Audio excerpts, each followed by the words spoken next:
The following program is intended for mature audiences. A democratic republic of sports. The Sportsocracy with ESPN Asheville hosts Tank Spencer and Jeremy Greene. And welcome into the Sportsocracy. It is a Wednesday morning, and yes, we have not changed clothes. We've been here all day and all night, slaving away on these here Week 14 power rankings just for you. Yeah, it's bullshit. We recorded this last night. We are not actually here. Week 14 power rankings. Welcome into the Sportsocracy. Be sure to hit that subscribe button, like, share, follow, all that kind of good stuff. All the social medias at the Sportsocracy. Of course, share it all out with your friends so they can not only subscribe to the channel, but they can also join the House of Reprehensibles. You know, Week 13, it was okay. But we had some teams that lost. Probably shouldn't have. Kind of jumbled up some of the rankings here. We had one team, though. One team that had its eye on the prize. One team, one desire. And they won a friggin' game. The Detroit Lions have climbed out of the cellar. And that means in our Week 14 power rankings, the number 32 team is not the Detroit Lions. Nope.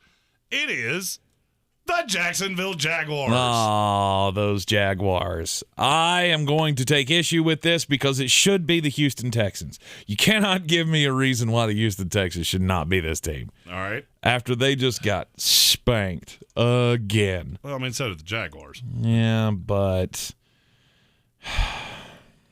I mean, at the end of the day, at least they scored a point. Okay. At the end of the day, the Texans still beat them. So yeah, I guess that's right. Jacksonville's just god-awful and listless and horrid. Now James Robinson's hurt. Am I the only one who's really starting to worry about Trevor Lawrence? Like, long-term? I mean, do you know what his completion percentage for the year is?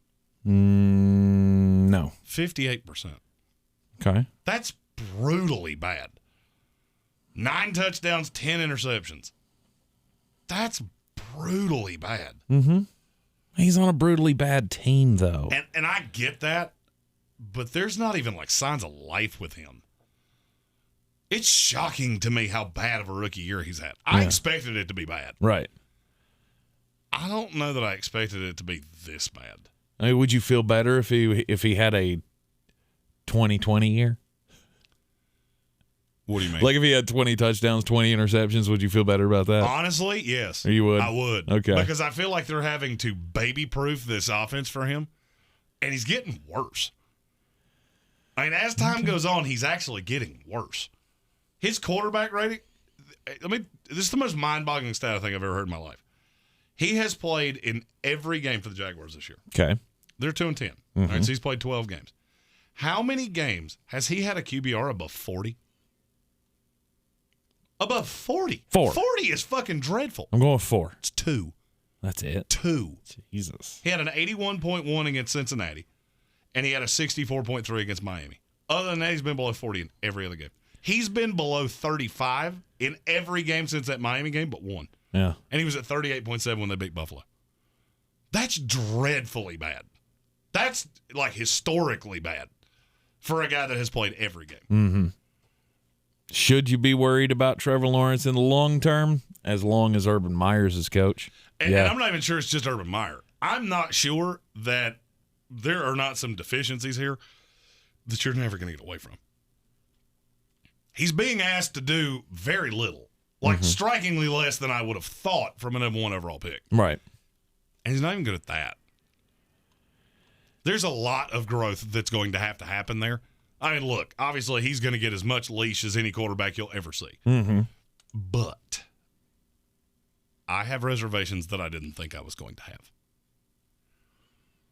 Well, we knew he was on a bad team. We knew this team was going to be awful. He's been terrible. Yeah, it's one thing for the that. results to not be there. You're not improving at anything. Mm-hmm. He looks, if anything, he's gotten worse. And that's unsettling. And now James Robinson's hurt. The weapons have never been great. There's just not a lot here. It's hard to watch at times. Yeah. still have hope. Oh, I still have a lot of hope for Trevor. And I'm not faulting you for having hope. I'm just saying I have massive reservations. Okay. But a team that we'll say nice things about, the Detroit Lions. Yeah, Detroit Lions coming in at 31 this week. 31 with a bullet. After they pulled out the win against the Minnesota Vikings. I wish I'd have called it. I can't believe I didn't because I bet it. You did? I did. I bet Detroit, and I didn't take Detroit. And I thought I did. No, you didn't. Because I even said on Friday, if you're going to take Detroit, you're going to have to explain it to me. I mean, Minnesota just felt like a team that was, destined to take a step forward. They were in the playoff race. I mean, they're still technically in the playoff race, but you didn't expect them to lose to the Detroit Lions. And not in the fashion that they did. Like being down, what was it, 20-6 at halftime for Minnesota? I mean, this is one with this shouldn't have been as close as it was. Right. You have really big problems against number one receivers, which Justin Jefferson is the definition of. Mm-hmm. But you got to win. Yep. And this, to me, feels like a culture-building season. There's a lot of these guys that are not going to be on this team. But you're getting a lot of reps. And here's the thing that you're not going to, at least I haven't heard anybody else say this. You're getting a lot of reps for Aaron Glenn, who's calling this defense. Mm-hmm. And I think is a future star in this league as a coach. Anthony Lynn getting back to, who's a stabilizing force. And then you got crazy person Dan Campbell. Yeah. I mean, there's not a lot to love here. You didn't run the ball particularly well. Amon-Ra St. Brown, there's something to be happy about. TJ Hawkinson, there's something to be happy about. Yeah. Amon-Ra was, caught 10 of 12 targets for 86 yards. Or 86 yards. He had the touchdown as well. The game-winning touchdown. Charles Harris had a couple sacks. There's things. Right. There's things to be happy about here. Right. It's not all doom and gloom in the Sportsocracy here on Power Rankings Day. At number 30, that's the Houston Texans. Yeah, and they're just, good Lord, have fucked their bad. My favorite recap of this game that I read all week, I think it was on CBS maybe. The line was, they will play out the rest of the season because they are contractually obligated to. There is nothing to like about this team. I mean, they're so listless. Mm-hmm. Got beat 31-0 by the Colts. Do you know the leading passer in this game was for them? You had two quarterbacks play. I mean, Davis Mills threw 14 passes. Tyrod Taylor threw 13. Yeah. The best of the two had a 6.2 QBR. Combined, they had an 8.9. Right. That's and disgusting. you've got just a gross combination of Rex Burkhead and Royce Freeman and Jalen Sell. It's not even young guys. That's what drives me crazy. Right. Is you're not even trotting out guys that are maybe you find something. I mean, and I'm seeing all the other teams, all these other bad teams are doing that. The Texans aren't. You're trotting out vet guys. Mm-hmm. What in the fuck is the purpose of that? Don't know. I can't, for the life of me, wrap my brain around that. Other than just try to be as bad as possible. Well, they're succeeding at that. They are as bad can possibly be. And the fact that the Lions, who have nobody on their roster, and the Jaguars, who are just a dumpster fire, that's the only reason you're 30. Mm-hmm. I could argue there should be 32 A, B, and C, and we start this shit at 29. Right.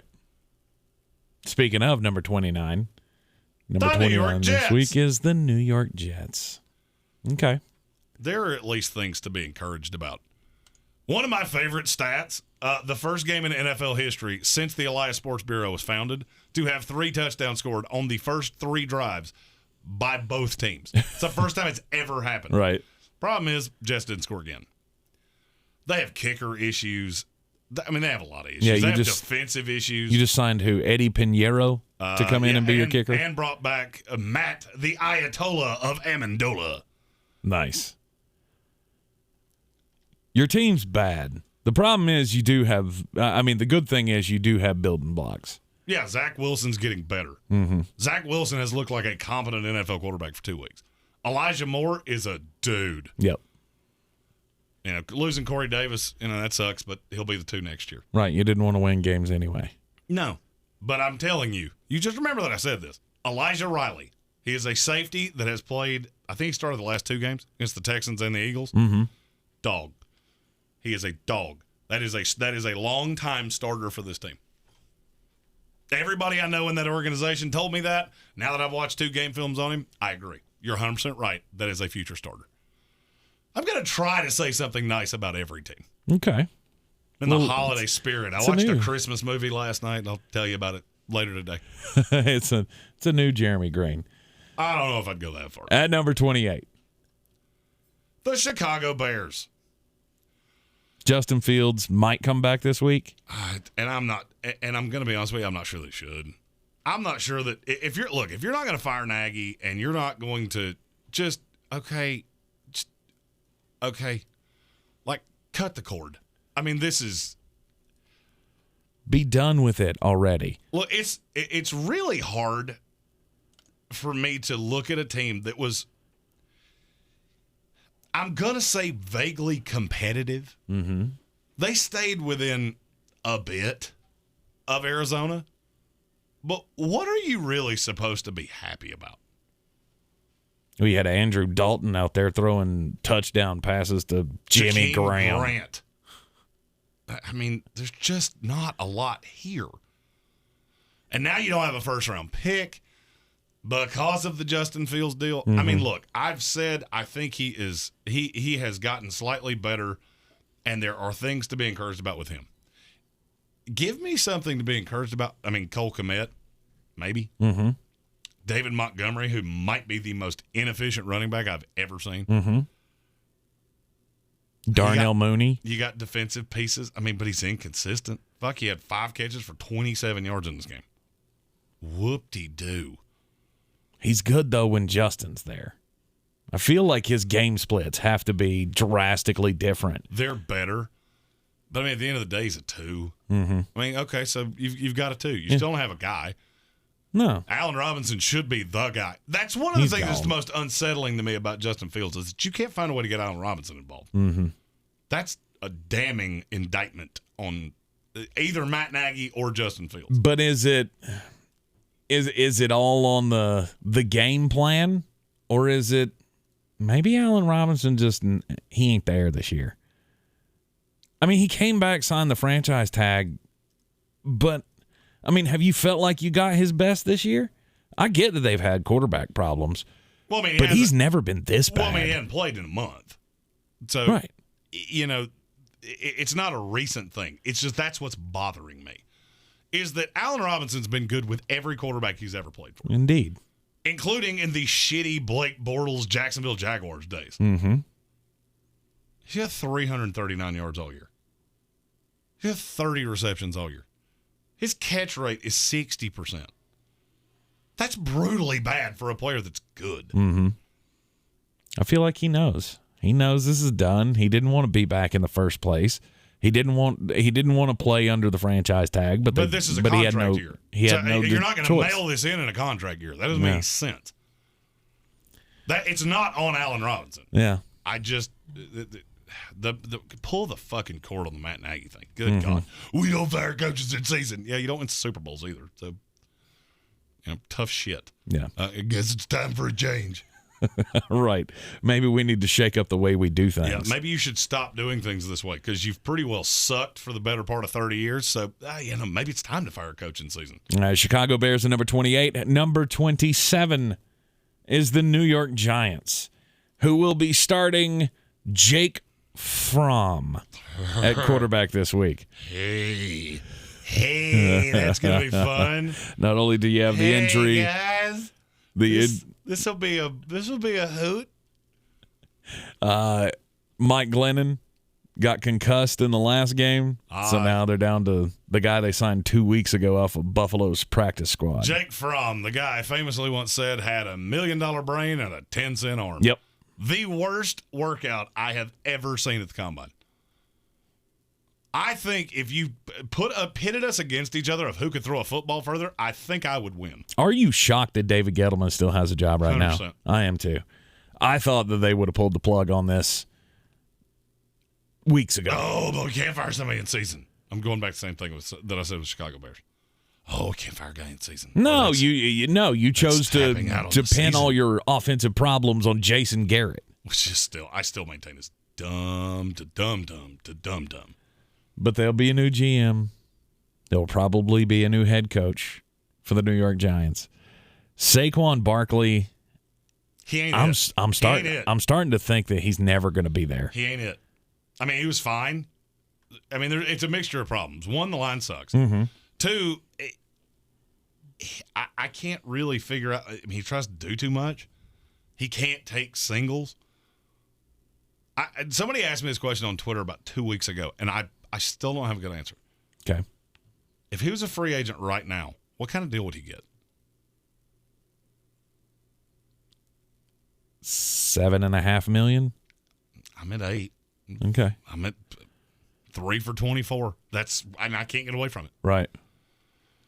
I just look at him and go, I don't think he's a franchise piece. He's brittle, and when he's been on the field, he hasn't been particularly good. Mm-hmm. And I understand that has a lot to do with the team around him, but at some point you have to take the onus on yourself as well. Right. The question is, this much? I mean, he doesn't even, I don't know. Like, he has maybe one run a game where you go, oh, there might be. No. Yeah, he's back to sucking again. This game. He had a 23-yard run. Yep. And the thing that would be unsettling to me if I was a Giants fan is that Devontae Booker and Saquon Barkley look strikingly alike. Yeah, they do. That would be very unsettling to me. But nice. So I'd say nice things. Somebody that calls plays finally got Evan Ingram vaguely involved. Good for you. That's a thing you did. Good for you. At number 26, it's the Atlanta Falcons. Say something nice. I dare you. The season's almost over. Every passing day is one day closer to turning the page and Matt Ryan not being your quarterback anymore. Yeah. Bright spot for the Atlanta Falcons. It's Cordero Patterson. It's the only thing they've had all year long. Oh, God, yeah. I mean, Cordero's a dog. Mm-hmm. Cordero's a dog, and he's going to be a piece of this offense. Russell Gage, I mean, you have things. Defensively, you're you're an atrocity. Mm-hmm. And, there are teams that I look at and go, I don't know that that's ever going to improve. I mean, it will improve eventually. But I think you have been so bad. I mean, name me the player that they've drafted that has been a legitimate player defensively for them. There are two answers. Grady Jarrett. That was one. He's a 2-down run stuffer. I mean, okay, I'll give you that one. Deion Jones. That's one of the two. And then A.J. Terrell. Yeah. That's it. I mean, you're playing Richie Grant, who's a safety at slot corner. Mm-hmm. I mean, there are certain teams that think they're smarter than everybody. And I thought that Atlanta would, and Atlanta may be at this. I'm not trying to rush to judgment on the front office now and Arthur Smith and all that shit. This could be it's just what you got. Mm-hmm. I mean, now you're just trying to field a team. I mean, you had Cordero Patterson listed as a safety, so you're not flush with talent. No, this is where they place themselves.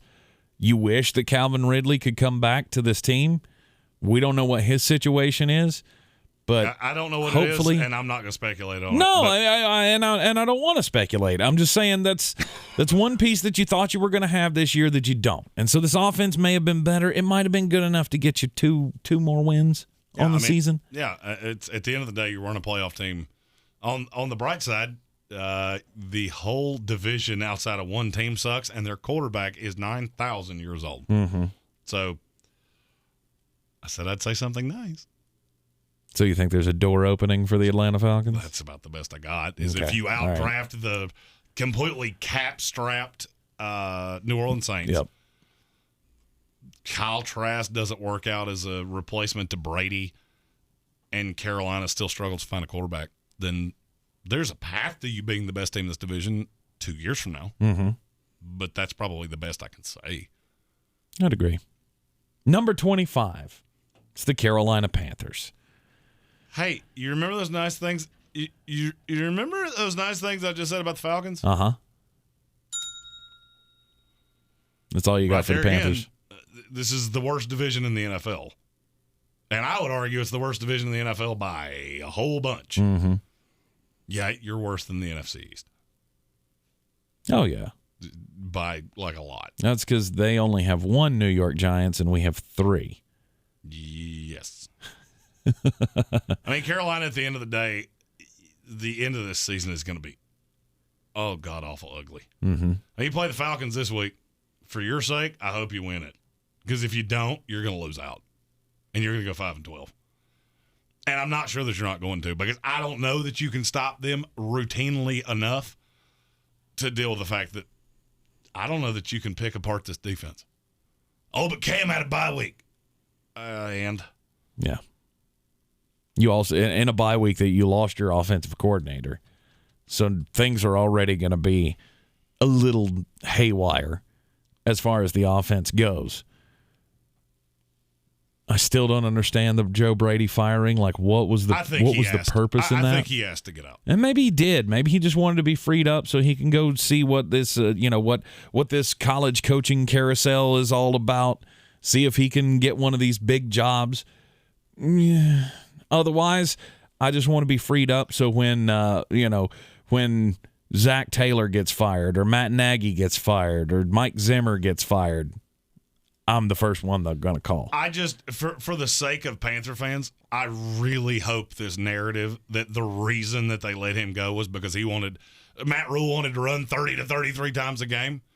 If that's true, you should fire everybody in the organization, starting with Matt Rule. Yeah. If you don't understand game script and how important that is in the NFL, and you don't understand that you've been behind a lot, I mean, I just got news for you. We're in a Panthers market. We're a Panthers affiliate. They're very good to us. If you don't understand that Joe Brady was not what was wrong with your offense, I can't fucking help you. I can't. And this is not a very attractive job at this point.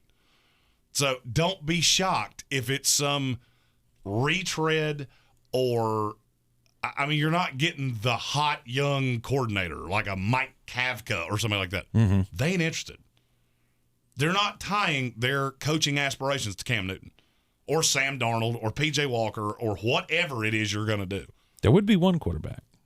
There would be one quarterback that they would tie themselves to. Who's that? Deshaun Watson. He's not interested in Carolina. I got news for you. Let me kill that right now. I'm more interested in being the prima ballerina than Deshaun Watson is in being behind this line. Mm-hmm.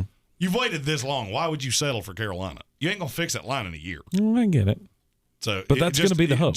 And that's fine. I'm just telling you, Carolina Panther fans, if that's your hope, stop hoping it right now. I mean, I want a bigger dick in a sports car. Doesn't mean it's going to happen. So it's all well and good. That's what you want. It's just not going to happen. Right. He has too much control over this situation. So you can draft quarterback. You can do a slew of things. But I got news for you. You're stuck with Sam Darnold for another year. Mm-hmm. And I really feel like the best chance you had at making him a legitimate quarterback, because I've only seen one coordinator ever do it for any 4-game stretch, and you just pushed him out the door. Mm-hmm. So, facts don't care about your feelings. Yep. At number 24, it's the Seattle Seahawks, who shocked everybody by beating the San Francisco 49ers this week. Look, Russ is good. Russ looked healthy this week. Yeah, so. He looked good throwing the ball. I mean, they don't have any hope for the rest of the season, but at least you can show some kind of life on your way out the door. Well, I mean, you can throw 2 wins together here because you play the Houston Texans this week. Mm-hmm. So, hey, there's the thing. Unfortunately, then you go at the Rams. That will not be fun. Bears, Lions. Okay. You get 7 wins. Mm-hmm. You get 7 wins on the way out. I don't see any way Pete Carroll returns to this because this team is a ways away. Yep. And I firmly believe Russ is going to try to force his way out. I believe so as well. I will give him credit, though. He played a hell of a game against San Francisco. Yes, a team that I believe in. Yes, I believe a great deal in San Francisco. But here's the thing that you got to be careful of really understanding what you're watching. Russell Wilson was better this week than he's been. Mm-hmm. He still wasn't good. He still was not good. So, the Russ of old, I'm not going to say that's gone. I'm saying if I was a team that was looking for a long-term solution at quarterback, I would be very remiss to give up 3 ones for Russell Wilson. He's not a quarterback of the future. He's a quarterback for right now. Yeah, because he's not going to age like Aaron Rodgers or Tom Brady. Not as much and as... look, I'm not saying that I think you've seen the great drop-off. No. I think we have reached our peak flying altitude, and we have begun our final descent. Right. I would agree with that. I think Russell Wilson will be best served by finding a team that can win now. The Denver Broncos. I think that's his best solution. Unfortunately for him, I think it's going to be the New York Giants. Ugh. You think that's the only team that'll get into the... No, I think they're going to get aggressive in what they... I have a weird feeling this ends in a great deal of acrimony. He ain't going to be happy. He ain't going to be happy, and I don't think Seattle is... This is not going to be one of those Matt Stafford things where they try to find the best place for you. Mm-hmm. This is going to be, okay, we'll trade you, but we're going to get the most for you. Right. The list of teams that he gave, I got news for you. Ain't none of them need quarterbacks. Mm-hmm. New Orleans Saints do, which is funny because that's the one that we went, well, that doesn't make any sense when he said it. Makes a little more sense now. But how could they make that work? That's with the question. money, I have no idea. Yeah. They're already $67 million over the cap next year. Yeah. So how are you going to fit Russell Wilson into that puzzle? We don't know. No idea, but I'm just telling you. Seattle, there is a great transfer. The team that lines up in lime green next year is going to look way different than the way they look right now. Yes, they will. At number 23. The New Orleans Saints. Yeah, it was a team that I thought, had some promise at the beginning of the year. However, that has faded. After the Taysom Hill, hey, y'all, how many interceptions can I throw bowl? God almighty. Nobody could be worse than Cam Newton, Taysom Hill. Hold my shit. Well, they went Jameis Winston, Trevor Siemian, Taysom Hill. Can't none of them really get the job done all that well. Look, this is just not a good team. I told you in the preseason, you were taking your victory lap because you had the Saints and I had the Falcons. Mm-hmm. I'm going to level you. I'm going to win this. I'm going to win this because Atlanta's going to beat Carolina this week. New Orleans ain't winning another game all year. Yeah. You don't think they can beat the Jets? To be honest with you, not really. Okay. It's on the road, if I remember correctly. It is. And Taysom Hill's banged up. I mean, that's the one caveat is that Taysom Hill doing that. Taysom Hill playing like kids in 2004 played Madden with Michael Vick. Mm-hmm. That could really destroy the Jets' will to live.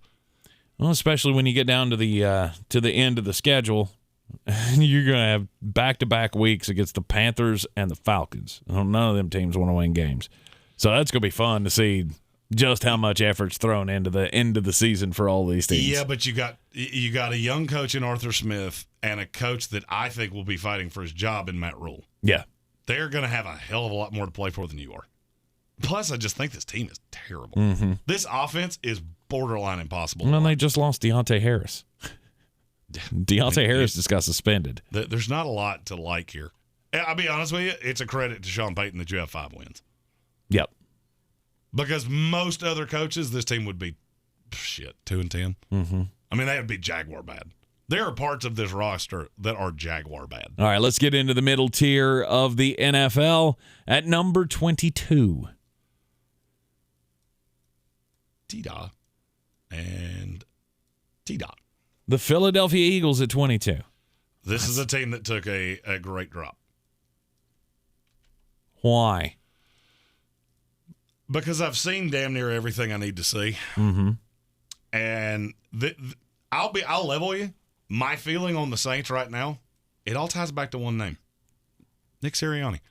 I feel like the universe just gave you the greatest excuse ever. Because Gardner Minshew just lit up the Jets. Mm-hmm. He is a legitimate NFL quarterback. Jalen Hurts is not. You want to run the veer? You want to run 45 times a game? More power to you. You got 2 games coming up with Washington, which I don't think you can win either one. Mm-hmm. You have another one with the Cowboys, which I don't think you have a snowball's chance in hell of winning. And you got to play the Giants, who have already beaten you. There's just not a lot here for me to like. Yeah. Oh, cool, you beat the Jets. Whoop-de-fuck.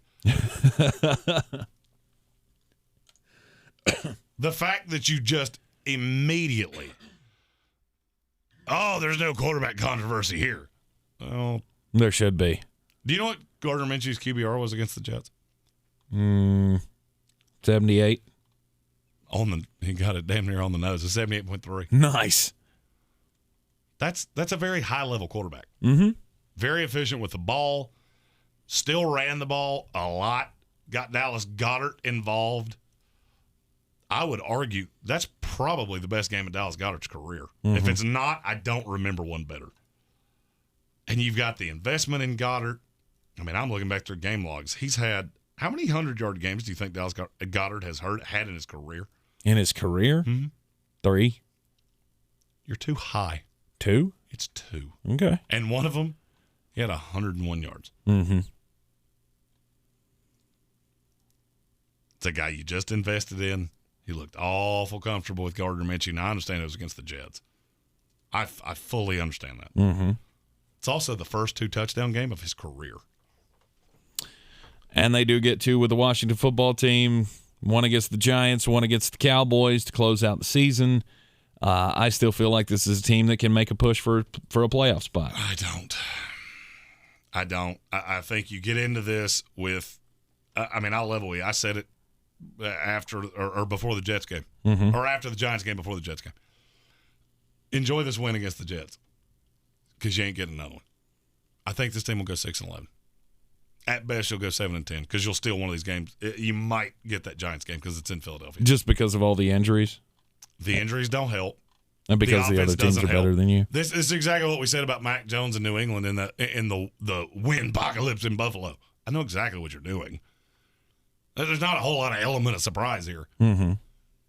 And the more tape you get on that, the easier it is to defend. And now you're out of fucking running backs because Boston Scott's hurt. Jordan Howard missed last week. Miles Sanders got hurt again. Mm-hmm. At some point, I feel like Philadelphia has to look at this and go, we're looking to the future. Do you think they're going to shelve them? No, I'm not saying that. Miles Sanders has been hurt 3 times this year. At some point, you have to go, okay, what exactly are we playing for? Let's say you went out and you go 10-7. Mm-hmm. They're a team that you can beat in the playoffs? Nah. No. So what the fuck is the purpose? Miles Sanders has not stopped being hurt. I mean, yeah, we call these 3 separate hurt incidents. They're all one great big incident of hurt. Mm-hmm. So protect your players, protect your assets, and move the fuck on. You're not good. I got duped by him too. But Nick Sirianni, when in doubt, what do I do? Revert back to stupidity. Let me hand it to Boston Scott inside the 15-yard line. Right. That is one first-year coach that I would be in total favor of firing. I'm not completely down on the Philadelphia Eagles. I still feel like there is some hay to be made for them. And I feel like they got a shot. And I disagree. No. At number 21, it's the Denver Broncos. What are you playing for?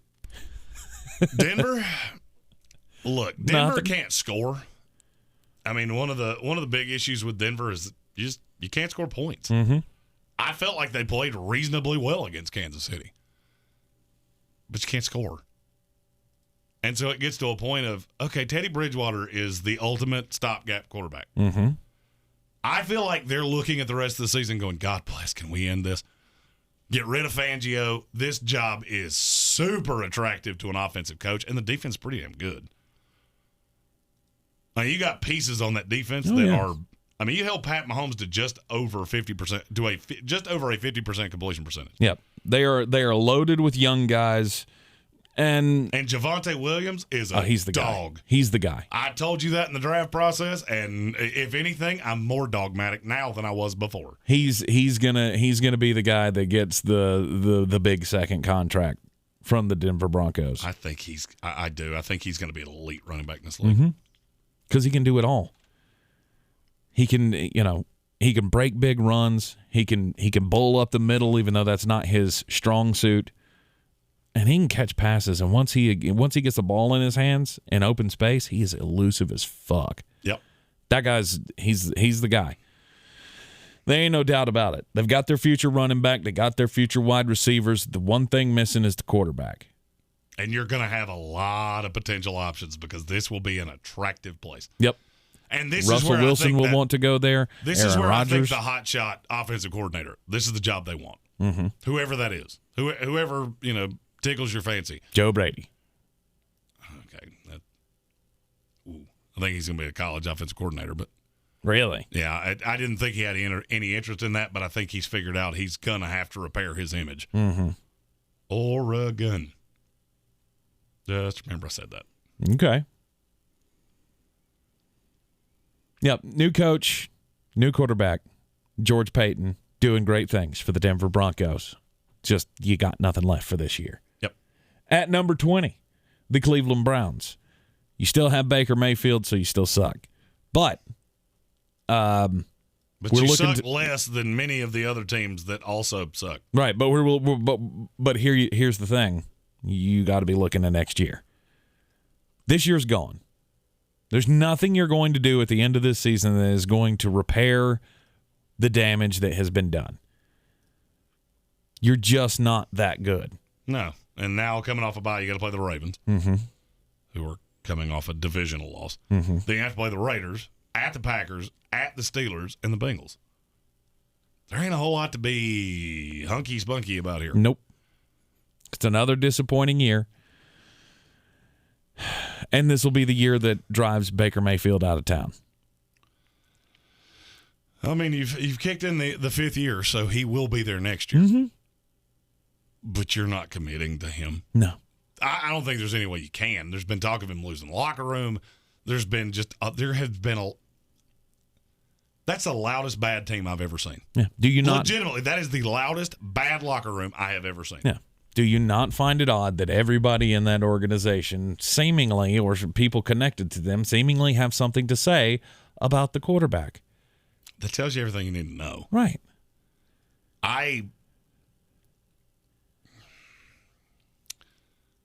You don't really have a path to go because it's not Case Keenum. You don't have a lot of other options. No. And to be unless you can trade him. completely fair, And who are you going to trade him to? well, to be completely fair, you don't have a lot of other holes either. The defense is fine. You hit on Jeremiah Owusu-Koramoah. It's a guy we liked a lot in the pre-draft process. You've had two restoration projects, and Malik McDowell, who's been actually pretty good. I mean, it's a guy that couldn't make a roster, and all of a sudden he's a starter in Cleveland. Yep. Okay. You're doing things. You're just going to have to get away from the boo-boo of your predecessor, which I told you the minute you said the name. You're going to regret that shit. And you do. Mm-hmm. And here No way you are. around it. Yeah, because you tried to put all the stars you possibly could around him, and that blew up in your face. And it still led to you being a 500 football team that can beat bad teams, and you just really can't beat good teams. I mean, just look at their wins this year. Houston, Chicago, Minnesota, Denver, Cincinnati, Detroit. And, yeah, you beat the piss out of Cincinnati. Mm-hmm. Other than that, you haven't beaten one team that's going to make the playoffs. Look at it from last year. How many teams did you beat last year that made the playoffs? Well, they beat Pittsburgh. You beat Washington. Ooh. You beat Indianapolis. Ooh. I mean, last year you won, what, 10 games? Mm-hmm. No, you won 11 games. 11 games. You won 11-5 last year. And you beat just a series of shitty teams. So, to me, it's easy. It's a question of can Cleveland separate themselves and just say, no, this is not good enough. Because that's what you're going to have to do. At number 19, Week 14 power rankings here in the Sportsocracy, it is the Minnesota Vikings, who just dropped a game to the Detroit Lions. And in my belief, they have now guaranteed that Mike Zimmer will be fired. They will miss the playoffs. Oh, yeah. Mike Zimmer's done. And there is no more Zim. Here's the thing. I've said this about Minnesota for quite some time. Kirk Cousins has played like a borderline MVP. You're still 5-7. Mm-hmm. That tells you practically everything you need to know. again, I keep going back to your defense is bad, and that's what your head coach is supposed to be good at. That's always unsettling to me. Mm-hmm. When a guy is hired because he's really good at blank, and then you are not good at that. Right. I mean, Kirk Cousins is 10th in the NFL in QBR. He's thrown 3 interceptions all freaking year long. Mm-hmm. You're still 5-7. Yep. So, I mean, it's great. And look, you've got all the ancillary pieces. Mm-hmm. I think you've seen enough in Kirk Cousins that can be the future. You need a better coach. Just point blank. From top to bottom, you need better. You just got outwitted by Dan Campbell. You need a shot in the arm is what you need. I would agree with that. And Mike Zimmer, it's stale. It's old. It's not good. I mean, the only shot in the arm he can give you is Viagra. Because I think he's injecting that straight into the... Well, we all know Mike Zimmer, he's all about shots. It's all he spent the offseason talking about. Yeah, he's doing shots with his Maxim centerfold girlfriend. There is a series. Really? Have you not I seen did this? not know this. Oh, yeah. Oh, Mike Zimmer has a hottie girlfriend? Oh, hold now up. I'm going to have to look no. this. We're putting this on the screen. Okay. Do-dee-doo, do-dee-doo. Boop. Boop. No way. 100%. Not 100%. a chance. They've been seen together. There is no way he's smashing that. Yep, he is. Holy shit. He be. Yeah, let me throw this good one up on the for screen. fucking you. No wonder he can't coach. He's worried about satisfying that. God almighty. The Viagra. He must be hung like a horse. That's an interesting take there. But yeah, there she is. And he looks like Fievel all grown up. Like, yeah. I don't even kind of goddamn money can buy happiness. Yeah. Anybody that says money that can't buy happiness has never had it. God almighty. Yeah. First of all, Mike Zimmer, as a guy that aggressively outkicked his coverage, 5s. Okay. 5s. Jesus. I can't believe you didn't know that. I am shocked as hell by that because I look at Mike Zimmer and go, that dude. He looks like Fievel all grown up. Oh, God. He looks like if they did a live action reanimation of Fievel Goes West, Mike Zimmer could be the lead. And he's with that. Money's good. Yeah. Money is real Money damn can't buy good. happiness. Have you ever had it? Have you ever tried it? Jeez. You should try it. Doesn't suck. Mike Zimmer, dog. Dog. I mean, pretty soon to be unemployed dog, but Unemployed Viagra riddled dog, but dog. oh, he's definitely taking the shot. That is now it all makes sense. I think it's funny that our analysis of Minnesota has been all on the coach's girlfriend. We haven't even talked about the team. It's because it's the And guess best what? thing going. And guess what? I'm fine with that. Yeah. Next. Yep. Next, Miami Dolphins at number 18. They're on a 5-game winning streak. Everybody's all excited down in Miami, and yay, you won 5 games in a row. Congratulations. You stopped all of the Brian Flores needs to be fired stuff. Congratulations, Matt. Is that a good thing? Oh, it's certainly a good thing. You have not completely boo-boo kittied the Tua Tagovailoa draft pick. And, you beat the Ravens. The other 4 teams you have beaten were all in the bottom 10. Hey, guess what? The next 2 teams you play, also in the bottom 10. Mm-hmm. So, you're going to go 8-9. I don't think, as you said, I don't think Bill's going to, give you one at the end of this season. Not a chance. But I'm looking at Tua Tagovailoa going, okay. He Do you could know be- what his completion percentage is this year? This year? Mm-hmm. I don't know. I know over the last 3 weeks it's been incredible. It's 71%. Yeah. That's real good. Jalen Waddle, dog. Mm-hmm. Mike Gesicki, dog. Devontae Parker, hurt dog. Yeah. 3-legged dog.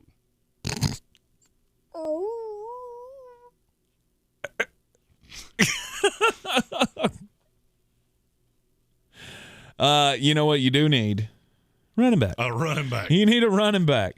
And Well, I mean, you tried it for 12 carries with Philip Lindsay, and then he got hurt. Mm-hmm.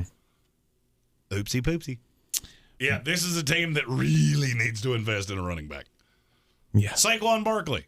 Hey, that's a place that Saquon Barkley should get $8 million a year. I would agree with that. I think I would like this team a little better. I would like them a lot better. A lot better. Okay. They're at 18 this week, though, and that's their ceiling. They can't go any higher. I think you're probably right. Just only looking at the team at 17. Oh, they could jump them. No. Oh, wait. I have a button for that. No, They're not jumping the Las Vegas Raiders. Oh, 100% they can. No, they can't. Really? Because if you have a clear conscience, you can never look yourself in the face and say they would beat the Raiders if they played on a neutral field. Namely, because I spent enough time with you that I know you're smarter than that. Mm-hmm. There is no possible way that you could actually believe that. As listless as the Raiders were against the Washington football team, you still can't believe that. Mm-hmm. Without no Darren Waller, this team is Without different. no Darren Waller, they can't do no good. That's exactly what I said. This is exactly what you said. I took it right out of your mouth. Without Darren, you sound like No Darren Waller. You sound like Brian Kelly. Thank you. Well, this is a great way to get started. And I ain't even won all my games yet. Wait, you got to get to the good part. Yeah. It's a great night to be a Tiger. I'm here with my family. My family. Brian Kelly is the first person from Connecticut to ever turn family into a 3-syllable word. My family. You know been- who he kind of sounds like? He kind of sounds like Simple Jack. Oh, God. No good. You make me happy. Me happy. My family. It's a great day to Strike be a him with a tiger. Yeah. Tiger. Fucking vowel is in that word. Tiger. That's a Y. Oh, yeah. That's a tiger. Oh, no, that's an I with a heart on top of it. That's tiger. You know who would say that way? Who? The girl that put cigarettes out on my couch. Brandy, Mandy, Tiffany, whatever the fuck you wanted to call her. By the way, most comments we've ever gotten on a question, name that girl. Yeah. I haven't gone back and tabulated them yet, but there were a lot. Name. Secret time, many of them ended with an I. Yes. Yes, they did. That's 2 teams in a row. We have talked about bullshit. Makes me glad that my wife doesn't smoke. I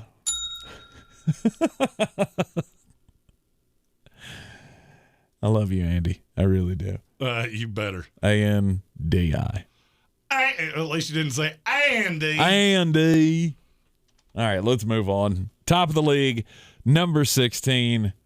Who made the cut into the top half? We got so distracted. I didn't even mark the tape on that. I'm going to have to go back and see what time we actually started the not analysis of the Las Vegas Raiders. Yeah, I just spitball it. It'll be fine. I mean, should we say something about them? Surely to God, we should. We got too many people to watch the show. No. We don't need to say anything about them. There's no hope for this team. Yeah, there is hope for this team. You just need a coach. Because Rich Bisaccia might be a nice guy. He is not an NFL head coach. Right. So that's I'm not saying for the future. I'm saying for this season. There's no hope. You're not going to make the playoffs. You're not going to do much of anything. Derek Carr, he's a quarterback. I'm not going with Doug because I don't believe that. I like Derek Carr a lot. He's fine. More than you do. He's fine. All right. Same shit we've said. League average quarterback. You need a coach. Yeah. And it's an alluring job. Yeah. Way more than he thinks. Family. Well, there's a bunch of coaches that would love to go to Vegas. Ron Rivera is probably one that would want to go to Vegas. Mike Zimmer's one of them. Sorry. He ain't going to have the choice. No, hell no. The Washington football team at number 16. This is a team that has been playing better. They've won several games in a row. The question is, can they keep it going? Can they secure a spot in the playoffs? They're already sitting at the 6th seed right now. They got the Cowboys 2 with the Cowboys, 2 with the Eagles, 1 with the Giants. And I see them in Philadelphia on par with each other, which you think is stupid, I know. But I think I would still give Philly the offensive edge, and I give them the defensive edge. To me, Washington is just a markedly better team. That's where it is. Mm-hmm. Taylor Heineke, is he a long-term solution? Maybe.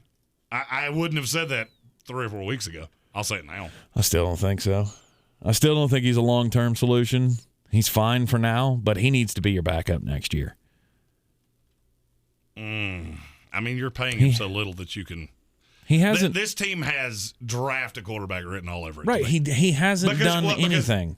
This is a team that would fit quite nicely for, say, a Malik Willis. Somebody that has a ton of raw talent, but the jump in competition is going to be huge. Mm-hmm. I think Taylor Heineke can be that stopgap guy. I'm seeing things out of him now that I've never seen before. I did not think he could be a starting NFL quarterback. Now, I'm not so sure. I mean, is he ever going to be a top half of the league? No. But can he live in that 17 to 22 range? Yeah. Yeah. And there's enough talent on this team that, as cheap as he is, you can put a lot of shit around him and you can keep a lot of shit around him. Yeah. So, well, I mean, Terry McLaurin's a fine piece. Antonio Gibson, those guys are dogs. I like how we've turned into who let the dogs out. Well, since we're going with the dog thing, I guess we're just gonna have to go full on into this. But you got full on dog. Yeah, full on dog. You got you got a lot of young talent on the defensive side of the ball. I just don't know. I don't know what the future of this team should be. I feel like you should go after a quarterback, but I don't know who that would be. Like if Minnesota decided to get rid of Kirk Cousins, you bring him back? That's not going to happen. That's 100% not going to happen. You don't think so? Hell no. Why would Minnesota move on from Kirk Cousins? He's been fantastic. All right, I'm going to ask you the same question I asked you about Trevor Lawrence at the beginning of this. Okay. How many games above 50, QBR-wise, has Taylor Heineke had all year? 5. I should have counted it before I asked, shouldn't I? Uh-huh. 6. How many of them have been in a row? 3. 4. It's 3. 3. Okay. And he was close in the 4th one. Mm-hmm. 50's league average for QBR, and it's a very well-respected metric. To me, he is not the problem. He's not. And I'm not even saying they have a problem. I think it's a playoff team. How the hell did I get on the side of this? I don't know. To me, this is a playoff team. Okay. Now, are you going to go into the playoffs and it probably not go well? Sure. But I think this is, right now they're 6th in the NFC. I think they're the 7th best team in the NFC when everything shakes out, because I think San Francisco is better than them. But yeah, I think they're a playoff team. And they're closer to where you had them in the offseason than they've been all year long. Okay. They're fine. I got them at 15 this week, so I got them higher than you do. Yeah, we're right there together. Yeah. Pittsburgh Steelers. That's I don't even kind of see how you got them behind the Steelers. I still don't believe in the Steelers. Hey, it's great. You had a battle with Baltimore. You want me to explain how I have Washington behind the Steelers? Mm-hmm. Who's the coach of the Washington football team? It's Ron Rivera. Who's the coach of the Pittsburgh Steelers? It's Mike Tomlin. Hey, you figured it out all by your lonesome. That's how. I've been saying this for 3 weeks. This team's going to end better than you think. Mm-hmm. And Ben, I don't know what he's doing. I don't know what happened last week, or if it's just the rivalry. I don't know. But I can tell you there are times that he looks competent as a quarterback. Mm-hmm. As long as TJ Watt's on the field, I don't give a shit. You have playmakers, and I'm going to use that word that you keep using. Dogs. Dog. There are a lot of dogs on this team. Minka Fitzpatrick is a badass. Mm-hmm. TJ Watt is the best pass rusher in the NFL, and I don't think it's even all that close. There are a lot of pieces on this team. The schedule's brutal. How's it going to happen? I have no idea. If Washington and Pittsburgh played right now on a neutral field, I'll take Pittsburgh. It's close. That's why there's not even a spot in between them. Right. but I would take Pittsburgh right now. Okay. And then there is a fucking chasm between Pittsburgh and the next team on this list. And the number 14 team this week is the Los Angeles Chargers. You want to talk about the biggest discrepancy between two teams that you will ever see in your life is between Pittsburgh and the Chargers. The Chargers are inconsistent, but their good is so damn good. Mm-hmm. I mean, their good is they just beat the piss out of Cincinnati twice in the first half and the second half. Yep. Because they let Cincinnati come all the way back, and then they just buried them again. Mm-hmm. That's impressive. Now, at the end of the day, do I think they're better than Cincinnati? No, I don't. No. Piece for piece.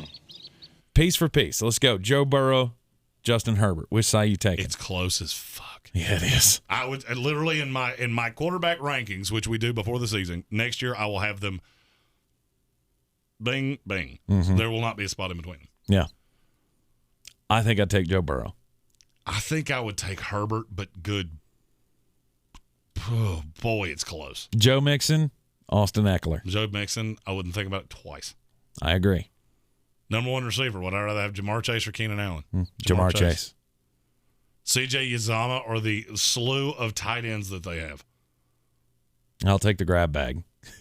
I don't know that I would. care. It's very close. Right. The other ancillary pieces. Here's the one big difference. The Chargers have an offensive line that I know I can count on. Mm-hmm. They also have a defense that I know I can run on. But they did just get to see up close and personal, hey, get a lead. That inability to stop the run, that kind of goes away when you have a lead. Yes, it does. They've got the coach for and the I think future. Brandon Staley's learning on the fly.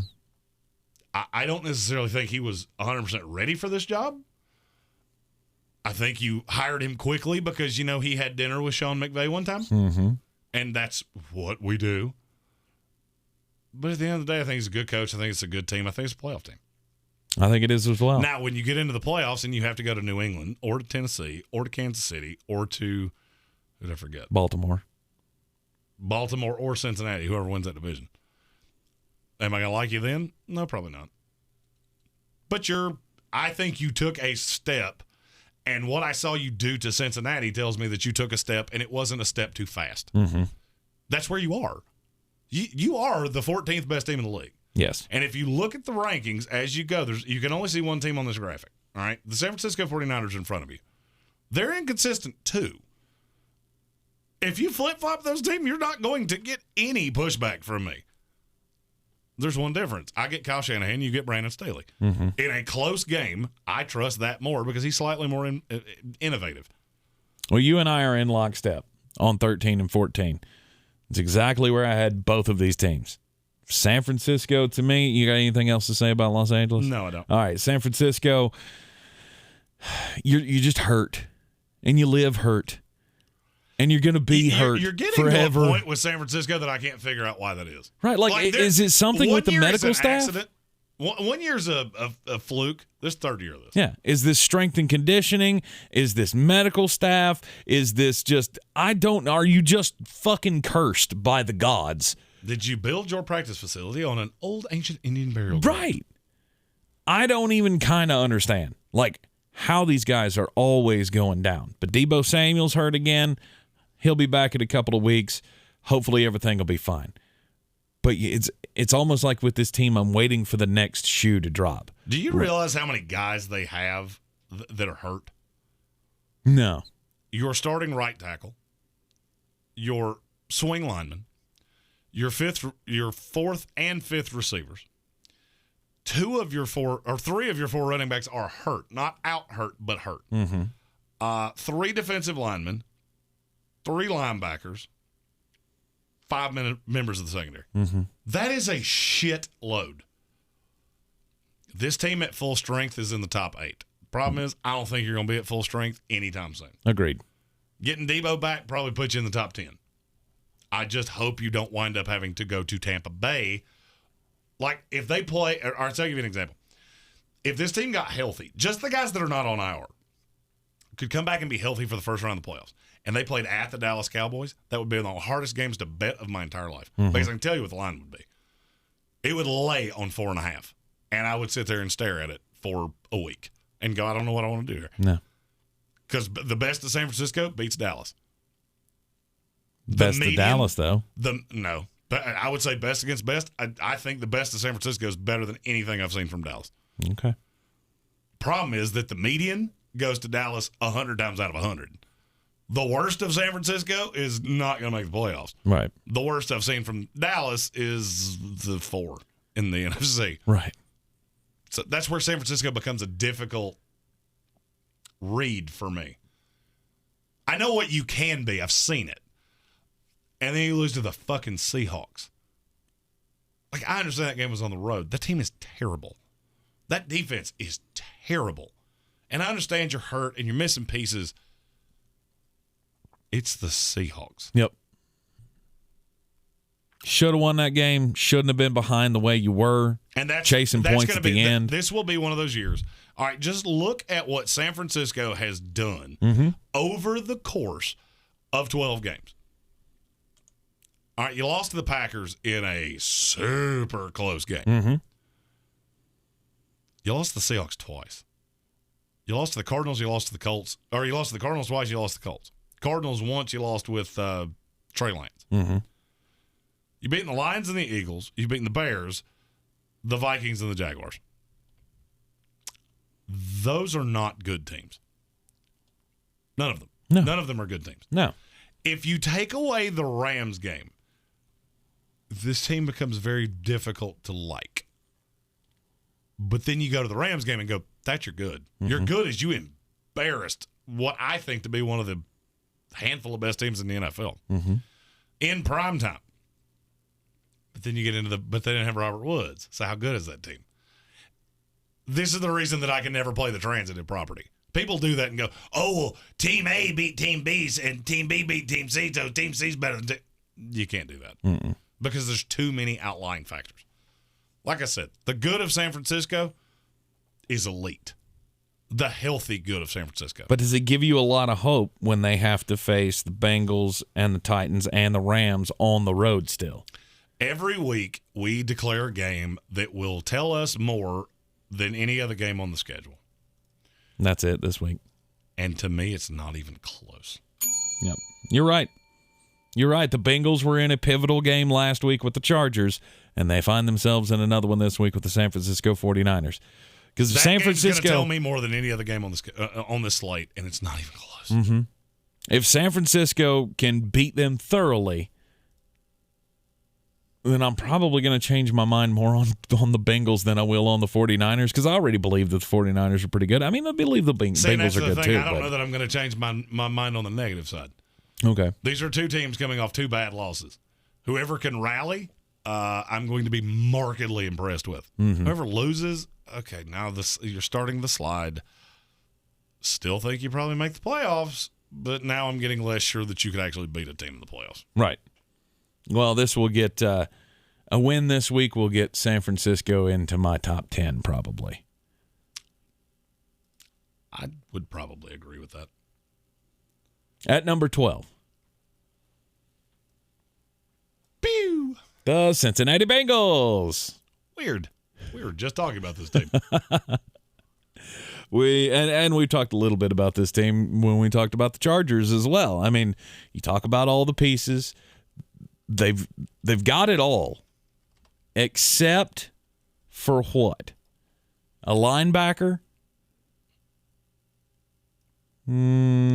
Star corner? They need the line to be healthy. Mm-hmm. And they need the line to be better.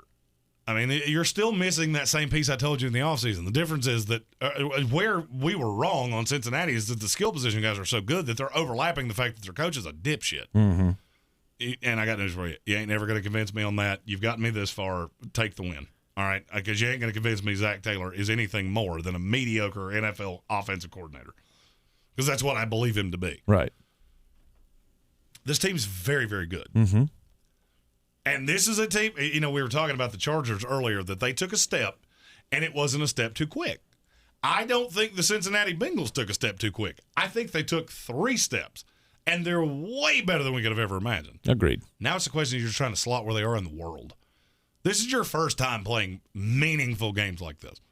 This is the first time Joe Burrow's lined up as a favorite in a game like the Chargers or anybody of that nature in the NFL.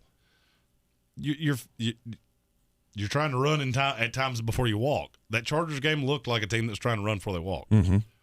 I'm still higher than you on Cincinnati, and maybe I'm still too much. I didn't ding them much at all for the loss to the Chargers. I dinged them a spot. Yeah. So it's not that I dinged them. It's that I think there are 10 teams that are better than them, and that's just where that is. Right. And that part's probably not going to change. Now we're getting to a point where you're not going to see big swings from me unless, like Philadelphia. There was a big swing this week from Philadelphia. Which is crazy to me after they won. You beat the Jets, so it doesn't matter that much. Mm-hmm. But between injuries and Nick Sirianni being exactly who I thought he was, right? And it wasn't a huge swing for the Eagles. I dinged them aggressively last week for losing to the Giants. Mm-hmm. But I'm not as sold. Yeah. I think they've gone down 6 spots in 2 weeks. That's still not a huge swing. Yeah. You are who you are. And that's very much how I feel when we do these things. Yeah. Cincinnati at number 12, number 11, the Indianapolis Colts. Which is weird because I think Cincinnati makes the playoffs and Indianapolis does not. And that's all a scheduling thing. Yeah. The Indianapolis Colts with Jonathan Taylor, the train just keeps on rolling. And you need to be afraid. You need to be very, very afraid of this team. You don't want this team to make the playoffs. Straight up. If you're in the AFC, you don't want this team to make the playoffs. Because they're good can hurt you. I'm saying for 3 years. You better be damn scared of the Indianapolis Colts over the next 3 years in the AFC. If Carson Wentz can play the way he has played, first of all, do you realize that team started 1-4? Mm-hmm. They're 6-2 since. Their 2 losses are to the Titans and the Bucks. Yep. And neither one of them was by more than a touchdown. No. So we've looked at this schedule with New England and the Cardinals and the Raiders and the Jaguars. Okay, you got 2, I think, easy wins. You steal one of those others, you're at 10-7. You're going to make the playoffs. And then you're going to end up playing either Tennessee, New England. I'll be honest with you. I think they can out New England. Okay, it's in Foxborough. Whoop-de-fuck. They went into Buffalo and beat the Jesus out of the Bills. Yes, they did. I don't know that they can do it. But that's what this is all about. I believe in Carson Wentz more than I believe in Mac Jones. Oh, 100%. Absolutely. I think they have better pieces. This team is very good. Now it's just a question of can they make the playoffs. Mm-hmm. And like I said, this is the team in the AFC that all of those home field advantage teams are going, please, God, don't make the playoffs. Yep. I do not want to have to deal with Jonathan Taylor in the playoffs. Indianapolis, my 11 as well in the Week 14 power rankings. Number 10, the Buffalo Bills. The Buffalo Jills. I haven't gotten this far down on my power rankings with Buffalo. The wind game that they had with the New England Patriots on Monday Night Football, it's tough to play in a scenario like that. That game is not what swayed me. What swayed you? That game plan is what swayed me. Oh. You cannot go into a game that ill-prepared. There was no counterpunch. Mm-hmm. That's the sign of a bad coach, is that you come in with a game plan and there's no ability to flex off that. None. Mm-hmm. Josh Allen threw the ball 30 fucking times. Mm-hmm. That's on everybody from Sean McDermott down. That's inexcusable. He ran 6 times in a game where the wind was blowing 50 miles an hour, gusting 50 miles an hour sideways. One of the most important things in football is holding on to the football. Mm-hmm. The turnover battle is paramount to winning games, especially when you're going up against Bill Belichick. I firmly believe Sean McDermott and company felt like their best chance to hold on to the football was to let Josh Allen sling it in 50-mile-an-hour winds, which should tell you a lot about the backs that they have behind them, because every damn one of them have fumble issues. Well, and that's fine. You're laying too much on this back thing. Yeah, maybe. All right, you can't. If you're thinking that way, that kind of goes into that Georgia mindset that we've talked about. Mm-hmm.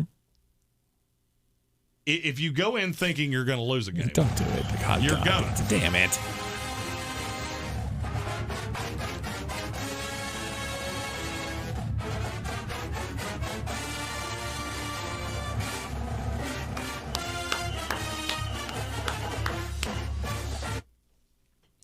You had That'll fun? get old for me You one had day. enough fun? Yeah, that'll get old for me one day. You know what day that won't be? Today. Today. What, if you go in with the mindset of we've got a whole bunch of backs that can't hold on to the football, we're not going to give it to them? So you throw in a windstorm. That's fucking ignorant. Yeah. Literally, that is fucking ignorant. The best shot you got to win. No, the best shot you had to win was what got you up and down the field, which was you did have an ability to run on them. You had holes. And Josh Allen was successful when he did take off. He said before the game, I have to run the ball. And didn't do it. There was no ability to counter punch. There was no ability for Sean McDermott, who's a defensive guy. All right, I'll go one step further. You know what I see Sean McDermott as? What's that? Mike Zimmer light. Okay. And he doesn't have that. So. Oh, now I got to look it up. How much different is Sean McDermott's girlfriend from... I'm going to wager there's a market difference. Yeah. She's pretty plain. Pretty plain. She's still pretty. It's pretty plain. We got to recharge your Brave batteries. Anyway, this is still a good team, and I still feel like they put the God. Yeah, and I still feel like they put the fear of God in everybody. And here's what I want you to think about as we unveil the rest of the power rankings. What team in front of them do you think Sean McDermott is a better coach than? Okay.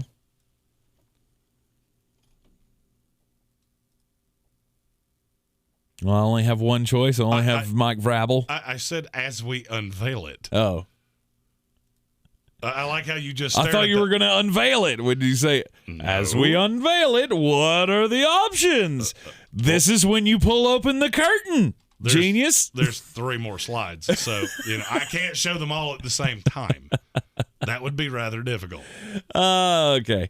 So, Sean McDermott, not better than Mike Vrabel. Not to me. I've seen a counterpunch from Mike Vrabel. And at the end of the day, you beat Buffalo. So when it's close, and I do think it's close, I think there is a small difference between Tennessee and Buffalo. Especially this hurt version of Tennessee you're seeing right now. Now, as guys start to come back, okay, that's another gear. Yeah, it's not even a question for me. Until they have Derrick Henry back, Buffalo's far and away better. And sorry, you beat them.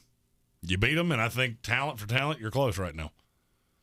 Oh, you went into New England and got slaughtered by Bill. Okay, you threw a bad interception. That doesn't go. If that's not picked off, it could be a completely different ballgame. To me, Buffalo got worked coaching-wise. I don't think Mike Vrabel got worked. I think he dealt with what he had. You got receivers like, what is his name? Cameron Batson. That would be really good if we were playing in the XFL. Right. Unfortunately, the first letter of this league is an N and not an X. Yeah, I feel like weighing them against New England is a little different, though. I mean, because Vrabel's got pretty intimate knowledge about how things work in New England. And Sean McDermott doesn't.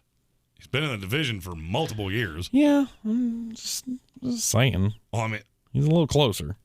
One of them had aggressive wins, and the other one has intimate knowledge. Okay. 6 one way, half dozen the other.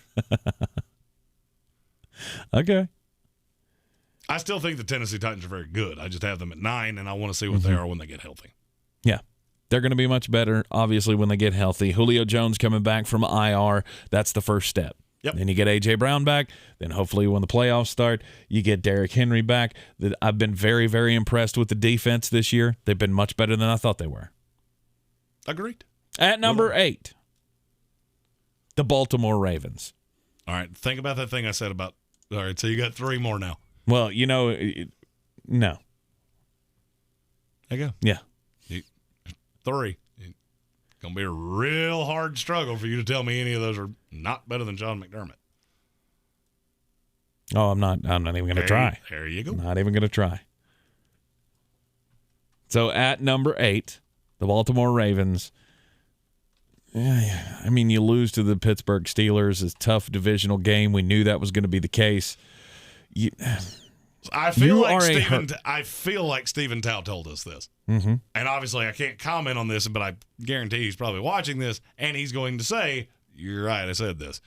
They're going to go into Pittsburgh and lose. Pittsburgh will come into Baltimore and win. Mm-hmm. They split this series all the time.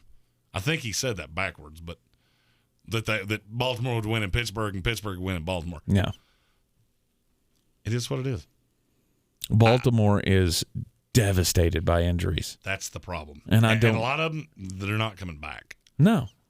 I mean, you just Marlon lost Humphrey. Yeah. Lost Marlon Humphrey for the season now. You got, 20 guys on IR now? Something like that? It's an unbelievable amount. I don't see this team winning a game in the playoffs. And I don't agree with you. I just don't. I think you're too hurt to win. Oh, let's Everything you do at this point is name a position on the defense that does not have a guy on IR. defensive tackle. You can't. Oh, okay. And I didn't mean defensive tackle. I meant nose tackle, right defensive end, left defensive end. Every spot on the depth chart has somebody on IR. Mm-hmm. I don't know that I've ever seen anything like it. I mean, now you're down to Anthony Averett, Tavon Young, and Jimmy Smith. That's every healthy corner on this team. And how in the hell do you expect to win in the playoffs with that? That's my question. John fucking Harbaugh. John fucking Harbaugh. Yeah. John Harbaugh is going to get a game at home against a flawed team in the AFC. All right, just play the fun game. I get John Harbaugh, you get Zach Taylor. Advantage me. I get John Harbaugh, you get Frank Reich. Advantage me. I get John Harbaugh, you get Sean McDermott. Advantage me. Okay, am I sitting here telling you they're going to win the Super Bowl? Mm-hmm. No, that's why they're at 8 instead of 5. Because as time goes along, we're starting to trim down those Super Bowl contenders. Right. And do I think Baltimore's won? On the very periphery. If they're in the act of God level of Super Bowl contender. Agreed. Because they're that killed. Agreed. But in terms of talent, as long as I get Lamar Jackson, anything is possible. It's ugly. It's hard to watch at times, Right. but it works. Right. You've built a complete offense around him. Baltimore's my 7 this week. I'm not saying it's a bad team. I'm just saying I don't think you got enough power to get – you don't have enough punch to get it done in the playoffs. Prove me wrong. I'd love to see it. It's a great franchise. The Los Angeles Rams are your 7 this week, and I'm still not there. I'm still not there with the Rams have bounced back from the 2 losses that they took Well, you shouldn't be. a week ago. I'm not there either. They're in a list of flawed teams. Mm-hmm. Beating the Jacksonville Jaguars, putting style points on the board against the Jacksonville Jaguars, that's fine. I give a damn less about style points But- against the Jaguars. You know what I care about? What's that? You're getting Odell Beckham acclimated to this offense. Mm-hmm. You're getting Van Jefferson acclimated to the level of playing time that he's getting. You're figuring this out. Sony Michel was pretty damn good. It's pretty damn good. Yeah. Dog. Bulldog. Yeah. Not dog. No. Not Dog. the, not the- D-A-W-G. Not the dog that we were talking about. No. D-A-W-G. He's Stop talking about that. He's talking about one of those dogs. Stop it. You got the Cardinals coming up. You got the Ravens, 49ers. Those are going to be tough games. You should beat the Seahawks and the Vikings. This is going to be a team that's at least 10 wins. I would like to think so. Mm-hmm. How they end the season is going to tell me a lot about what I think of them in the playoffs. They're the last team that I could be really convinced that, barring injuries, is still a true Super Bowl contender. Yes. They figure out how to supplant Robert Woods with Odell Beckham, and this could be a Super Bowl contender. I'm going to figure that out in the last 5 weeks of the season. Mm-hmm. I can't have them over teams that I don't believe that. Or I can't have them behind teams that I don't believe that about. Right. And I don't believe that about anybody behind them. So that's how you get to 7. A little bit of projection, a little bit of what I've seen. I think this team is good. I think Sean McVay is good. Mm-hmm. I just think you were dealt a really raw hand with Robert Woods, and now it's all about how you adjust to it. Yeah. I want to see you perform really well against a team that I believe in, though. Well, you're going to get to see it this week on Monday Night Football, y'all. That's right. With the worst commentating team in the fucking world. Sorry, Second week in a row. I've been resisting the urge to. He was really put off by this past week. They did a whole lot of Riddick's got a hater. Let's talk about that for 5 minutes. They're not covering the gunner on special teams because they shouldn't. Oh, Brian Greasy had one intelligent thing that came out of his mouth, and I've already said it. That was it. Oh, it irritates the shit out of me. Give me that job. And you were defending this crew. You were defending this crew too when they put them together. And Steve Levy's a pro. Yeah. Brian Greasy's a dumb dipshit. I like dipshit better. Actually, you know what? Let's go dipshit. Yep, dipshit. All right, next. Number 6. Boop. It's the Dallas Cowboys. That's exactly where I have them in my power rankings this week. I believe this is still one of the most dangerous teams in the NFL. I mean, I know it didn't look great on Thursday night against the New Orleans Saints, but it was good enough.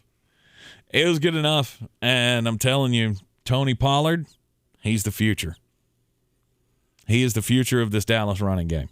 Ezekiel Elliott's going to take the back seat. I'm not sure that he's not the present of this Dallas running attack. Ezekiel Elliott's going to take the back seat, and this is going to be Tony Pollard's car to drive. You got Dak Prescott and those weapons. I mean, they did pick off. They did have 4 interceptions. Well, that helped. But, I mean, it was Taysom Hill. Sucked a bunch. Right, exactly. It was Taysom Hill. How many 100-yard games does Ezekiel Elliott have this year? 1? 2. Okay. How long ago have they been? 6 weeks. He's gone 7 straight weeks. His yardage has damn near gone down every week. 69, 50, 51, 41, 32, 25, 45. He hasn't been over 4 yards a carry, but one. As a matter of fact, he hadn't been over 3.6 yards a carry, but one time in over a month. I don't think he's very good at this point. Right. Tony Pollard's at least got some pop. I could easily see a path where the fading out of Ezekiel Elliott continues. I think that's exactly how this is going to go down. And I'm not sure it's not how it should go down. I'll be honest with you. I don't expect them to lose another game. The question is, how long does it take Mike McCarthy and Kellen Moore to figure that out? I know you're paying him. I don't really care what you're paying him. You are good enough to win a Super Bowl. Now you're going to need some help. You're not good enough that just your A game is going to do this. You're going to need somebody to play down, and you need to get a little lucky. But you're in that trajectory. The Dallas Cowboys could win a Super Bowl, and it wouldn't require that much. No. But I do fully believe it is time for Tony Pollard to be getting the primary carries on this team. Getting Amari Cooper and CeeDee Lamb and all of them right, that's obviously very important. You got, Micah Parsons. Anytime you got Micah Parsons, you got hope. Because that dude's just not of this earth. Right. Hey, and Anthony Brown didn't have, to my knowledge, didn't have a flag this week. So that's a thing. That's good. That's a thing you did. Good for you. He gets a gold star on the chart. Number 5, the Week 14 Power Rankings. It's the New England Patriots. It pains me. I was going to say, did you think that there would be a moment this year where you would have the New England Patriots in the top 5? Oh, I mean, let me, but before I answer that question, I'm doing the timestamps as we go. So, sometimes it takes me a second to get all the. Did I think that it was possible? No. Did I ever believe we would be here? No. Should I have? Yes. Yes, I should have known. And you know why? Why? Because I am convinced that in 1969, Joe Willie Namath made a deal with Satan himself for us to win Super Bowl III. And that has precluded us from any happiness since the year of our Lord, 1969. And I fully believe that when Bill Belichick left the Jets and submitted his resignation on a napkin that said, I resign as HC of the NYJ, I believe on the back of that napkin was also a contract, also with Satan. And I think it gave all the things and actually made Bill Belichick new Satan. Uh-huh. You had the old Satan, and it was time for there to be a new Satan, and now it's Bill Belichick. And that's my theory. Because that's the only way this makes any fucking sense. This is not an overly talented team. This is not an overly I hate Bill Belichick. They're firing my fucking being. It's not, but it's a really well-coached team. They're coached by the greatest coach of all time. This was supposed to be over, okay? It's this not. was the roaring 20s. We're supposed to be doing the Charleston and shit. And you know what I'm doing? Watching him win on Monday Night fucking Football. He hates Bill Belichick so much. But you have to give credit where credit is due. Bill Belichick has done an amazing job with this cast of characters with the New England Patriots. We made fun of them in the offseason for going out and spending all of the monies on all of these mediocre players, and look what happens. Every one of them knows their job. Every one of them fills a slot, and they all do it to Bill's standards. If the New England Patriots played against a team of serial killers, I would wear a Jeffrey Dahmer jersey. Not the one that eats people. Pick whichever one you want. I don't care. You're just rooting for one of them. I don't give a shit. It's just the way it is. I feel the same way. I feel the same way about the actual Satan of the football world, Nick. If a team was constructed and the two captains were my ex-wives, and it was built of nothing but Tammy from the trailer park that used to put cigarettes out on my couch, and all of the women that I've ever dated in my life, I would root for that team against Bill Belichick. Sad thing is, he's got a team that can make a run in these playoffs. I don't agree with you. I don't think that they can win a Super Bowl, but they can make a run. They can win a Super Bowl. Either in that it requires an act of God. But their act of God doesn't require anybody to get healthy or play better than they have. Mm-hmm. It requires continuing to get a little lucky. Were you a little lucky that you went to Buffalo and the wind was blowing 50 miles an hour? Sure. Sure you were. Are you a little lucky? Are you a little lucky that you played the easiest schedule in the NFL? Sure you were. For the 6th time in the last 15 years. I checked. Tell me how that's fucking possible. Right. I would love to hear it. A little lucky that you played the Tennessee Titans when they didn't have any weapons. Yeah. Sure. I think you're going to struggle in wind with that quarterback. He does not throw a wind ball. He does not have a strong arm. So I think your ceiling is lower than people are falling into that it is. The fact that them and Tampa Bay is the most likely Super Bowl matchup is fucking comical to me. Yeah, I would agree. But you can't put them any lower than this. No. They've beaten everybody in their path. You can only beat the teams on your schedule. So that's where it is. At number 4. It felt good to yell about that. I'm glad you got that off your I'm going chest. to tell my therapist about It's very cathartic. Yeah, I'm going to tell my therapist and my recovery group about that. You want to know why I drink? Why? Bill Belichick is why I drink. I have an ulcer named Belichick. And he's got a son with a mullet, which just conflicts the fuck out of me. Like, I don't even know what to do with that. I want to root for you, but I can't because you're the son of the devil. Damn it. Number 4 this week, the Tampa Bay Buccaneers. When you got that offense, who needs defense, right? Oh, wait, defense ain't that bad.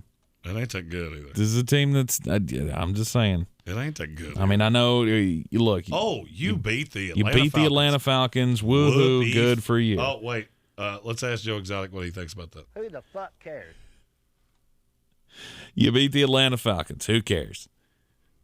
But you also beat the Indianapolis Colts last week on the road in a comeback fashion. Your defense has made big plays. You got the Bills this week. You can take advantage against the Bills after they're coming off that loss to New England on Monday night. You can run the ball on them like New England did, which they can with Leonard Fournette. You don't think so? You don't have a line like that. You don't have the biggest offensive line in the history of creation.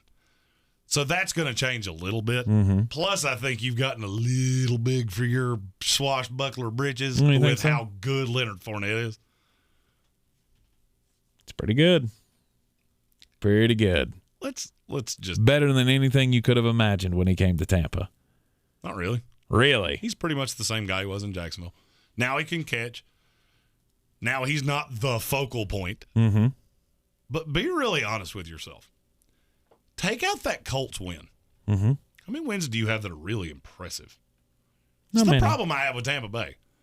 You've played what I value to be 5 good teams. Well, you got the piss beat out of you by one. Mm-hmm. You lost to another. Okay, so you beat the Cowboys in week 1. Mm-hmm. Do I definitively feel like you would do that now? Not definitively. No. You beat New England in New England. Are they better now than they were? Yeah. Yeah. Do I think you'd do it again? Probably. Yeah. But do I feel great about it? No. No. Could have lost to the Colts. Mm-hmm. I think the thing about Tampa Bay, the reason they're so high for me is because there are a multitude of ways that they can win. They can do this to you a litany of ways. Mm-hmm. The other thing, you remember earlier I said that the 49ers Bengals was the game I was going to take the biggest takeaway from? Bucks Bills is probably 2. And then there's a huge drop off. Mm-hmm. If Tampa Bay comes in and just squishes Buffalo's soul, okay. And now, granted, that's the last game that you can lose that you play all year. Yep. Playing everyone. Now, if you start, Blaine Gabbert, then okay. You lose to the Jets with Blaine Gabbert. Sorry, I ain't taking a lot away from that. Right. But as long as you got Tom, you get the benefit of the doubt. Exactly. Is it ironic that I have Tom at 4 and Bill at 5? No. And you know who I blame for both of them? Carol fucking Baskin. That bitch Carol Baskin. Bitch Carol Baskin. She's from Tampa, isn't she? I'm sure she is. And then right around the corner from there? I'm never going to financially recover from this. Tampa Bay Buccaneers, they continue to be one of the best teams in the NFL. I know you're tired of me saying it. I know you're jealous because my team's good and your team sucks. Oh, don't worry. Your time's coming. You remember that deal with Satan that I talked about? Mm-hmm. Yeah, he plays on your team now. You're going to be in the XFL by 2025. Trust me, I've seen what the other side of this devil contract does. I drink for a fucking reason, okay? Yeah. Just, okay? You enjoy these good times while they roll. Oh, I'm going to. The backside is not pretty. No. Yeah, my team made a deal with the devil one time. You act like people Don't compare yourself to me. I know what you're 100%. How many Super Bowls you won in my lifetime? Oh, I get it, Then too. shut the fuck up. You don't know. You ain't got a damn clue what it's like to be me. We've had 4 good teams in my lifetime. You know what they all did? Broke my heart into 1,000,007 pieces. I love. This is 4 for us. Yeah, and you know what you have? A fucking ring. 2 of them. So shove it up your ass sideways. I love when fans say, I understand what it's like to be you. Unless you pull for, let's see. The Lions. Nope. Lions have never been as good as we were. Ever. Not my lifetime. Back to Barry Sanders. Okay, if you pull for him for 40 years, okay, maybe now we can talk. Browns, same thing. You have never been as good as we were. We were the Super Bowl favorite 3 times. You know how many times we made it to the Super Bowl? 0 times. We are not the same. Okay. When were you the favorite? The last year with Parcells when Testaverde blew out his ACL in the painted end zone, and 2 years with Rex Ryan. We were favored in the AFC Championship game 2 times. Guess what? Lost them both. Yep. Our pain's not the same. Okay. You shine your ring and shut the fuck up. Yeah. Okay? Oh, I will. I will 100%. I loathe when people say that. You do not understand what it's like to be me. Okay. There are jokes. like comedian jokes, on-stage jokes. You want to hear one? I can tell you one. When my father was a child, he was very into the Jets. And then he got 16 years old, got very into girls. Then in his 20s, he got back into the Jets again. And at one point, I asked him, after all those years chasing women, Dad, why'd you get so into the Jets? His response, son, women won't always fuck you. The Jets will always fuck you. That's an Artie Lane joke that he has told awesome. on Howard Stern and on stage for 20 freaking years. Right. Do not compare us. Anyhow, Number into the 3. top 3. Number 3 this week. Boop. It's the Kansas City Chiefs. Kansas City, you win against Denver. Okay, you took care of business. I'm still iffy. I'm still iffy on whether or not you can complete this comeback because remember we had you buried 7 weeks ago. Yeah, the defense is better than we thought it could be. Mm-hmm. My question is it going to be that good against high-end defenses? Because I haven't seen you do it yet. High-end offenses, you mean? Yeah. Yeah. That's what I meant. Yeah. Sorry, you frazzled me talking about your pain. Fair. Fuck off. Oh, you know what it's like. We do. Enjoy your Super Bowl hat, dick. I got 2 of them. I will kick Anyhow. you right in the short hairs. The Kansas City Chiefs, I mean, they are the favorite for me coming out of the AFC to make the Super Bowl. I still feel like we're back to where we were at the beginning of the season. Tampa Bay, Kansas City. The only surprise team in that mix is, well, there's 2 of them, Arizona and the New England Patriots. I'm getting there with Kansas City. I still have one big reservation. I'm going to ask you the same question I've asked about 2 other quarterbacks. Okay. How many games does Pat Mahomes have a QBR over 60? He lived there. 5. It's 4. How many of them have been not the first 2 weeks of the season? 2. 89.6 against Cleveland, 77.1. Mm-hmm. The third was the 4th week of the season. He's done it once since week 4, and it was a 62. Or no, it was an 82, sorry. Eyes. I've been in the studio for a long time. Yeah. And that was against the Raiders, who have a notoriously bad defense. Mm-hmm. I still feel like the offense is not exactly where it's supposed to be. And I understand it's weird coming out of a team, talking about a team that's number 2 in the NFL in total offense. I still just don't feel like it's there. But I do feel like they're the favorite in the AFC. Mm-hmm. The defense has gotten better. Nick Bolton has been really good. Frank Clark is a badass. Right. Tyrann Mathieu is a badass. Mm-hmm. And Steve Spagnuolo, his defenses do this. Yep. As time goes on, he figures out the personnel and he figures out the problems. Yep. You got Raiders at the Chargers, Steelers at the Bengals, at the Broncos. You should win every one of those games, in my opinion. It's going to be tough to go on the road against the Chargers, but, I mean, there's payback in that, right? In theory.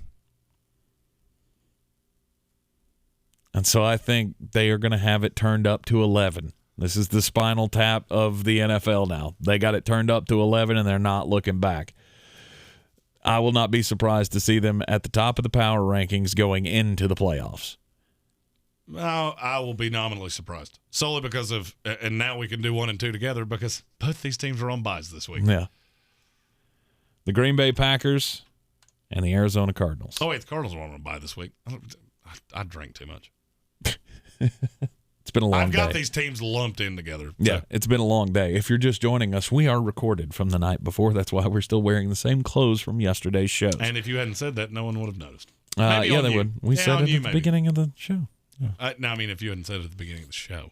Oh, yeah. I'm just wearing a bland gray shirt that no one can tell exactly what it is. This is true. Now, you, on the other hand, are wearing a North Carolina hockey jersey, which is still bizarre to me. A team, a program without a hockey team, and you're wearing a hockey jersey. Mm-hmm. I found it online 17 years ago. Thought it was cool. Bought it. Worn it ever since. Sweet. Next week, I'm going to wear my Minnesota surfing team tank top. Yeah. Sweet. Surfing Lake Minnetonka. The Golden Gopher Surf Club. Wait. Oh, wait. It's 44 in the springtime. That doesn't make any sense. All right, so you got the Green Bay Packers at number 2. Yeah, I mean, look, these are the two best teams in the NFC. I don't think anybody is going to disagree with that because they're the two most balanced teams in the NFL. They have two of the best defenses in the NFC. They have two of the best offenses in the NFC. They have two of the three best quarterbacks in the NFC. Mm-hmm. Ta-da. Until something changes, the ranking ain't going to change. Yeah. Green Bay gets Aaron Jones coming back, which does add some more power to their offense. And they're another team that, how far can you go? We've seen you go to the NFC Championship game 2 years in a row, and you have lost both times. Can you get over the hump? I think they can, personally. I will make a sweeping declaration of how I think this goes. Okay. I think Aaron Rodgers is going to beat Tom Brady in Lambeau. Okay. Knock out your Bucs. Mm-hmm. Then he gets the Arizona Cardinals. That one he'll have to go to Arizona, and I think he gets the win on the road. He gets the monkey off his back and gets back to the Super Bowl. Okay. I think this is the best team Aaron Rodgers had, in spite of the fact they only have 2 receivers. The running game is intense. Mm-hmm. That is a fire and ice that you just don't see very much anymore. Right. The defense is really good, even without Jair Alexander. Which is crazy. We thought when Jair Alexander without Jair Alexander, which is hard to wrap your brain around. Yeah, we thought when he went out, this defense was cooked, and they have just come up with play after play after play all season long. I'm with you. I mean, I got all these. We got all the same teams in the top 4 here. It is no doubt to me how this is going to shake out, and I fully expect Arizona, Tampa Bay, Green Bay to be the Final 4. Or be in the Final 4 in the NFC. I do too, and we'll see how that shakes out. I mean, solely because I think that's how that's going to go. Mm-hmm. Arizona will be the 1, Green Bay will be the 2, Tampa will be the 3, Dallas will be the 4.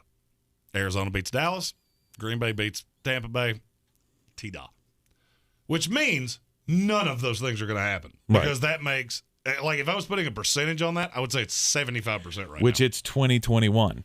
Nothing has gone to plan. Which means it'll be the Washington football team and the Chicago Bears. How? I don't fucking know. It ain't gonna happen. I don't fucking know. Ain't gonna happen. Green Bay at 2, Arizona at number 1. Kyler Murray, he's a different cat. He is. He's an absolute different cat, and I love it. If you haven't seen it, you can find the video. It's out there on social media of the DeAndre Hopkins touchdown that he threw. Just the smile on his face was, I mean, it was enough to light up the screen. The guy saw it, and he just and threw it. Beautiful. It is absolutely poetic, and I would love to see Cliff Kingsbury holding a Lombardi trophy at the end of this season. I don't think I want anything more, just because Jeremy's going to have to eat his words about Cliff Kingsbury. No, and I'll do it happily. I've been on that team longer than anybody else. Mm-hmm. I had this as the best team in the NFC last year. Yeah, you did. I was a year ahead of. Yeah, I was a year ahead of time. Mm-hmm. You said Kyler Murray's a different cat. You know who else is a different cat? Mike Zimmer. Dog. Mike Zimmer's a dog. Damn right he is. Jesus, how in the world? Oh, money. I forgot money. Oh, how is that going to end? I'll tell you how it's going to end. I'm broke as shit and I don't That's how that's going to end. Poor Mike Zimmer. Yeah, literally. Poor Mike Zimmer. That's exactly how that's going to end. 3 days later. Could you put some change in my cup for bus fare? All right, this has been the Week 14 Power Rankings in the NFL. It is late. We have been here way too long. Delusional. Yes, I am loopy as hell. I am ready to go home. We appreciate everybody for tuning in and hanging in with us here for Week 14 Power Rankings. We'll be with you this afternoon on ESPN Asheville, 92.9 FM, 880 AM, 1400, heard everywhere on the iHeartRadio app. And, of course, join us right back here on the YouTube stream. Don't forget to hit that subscribe button. Join the House of Reprehensibles. Share it out with your friends, for God's sakes. We need new blood in the chat. We love all of you. We will see you next time. I'm broke as shit and I don't mind saying it.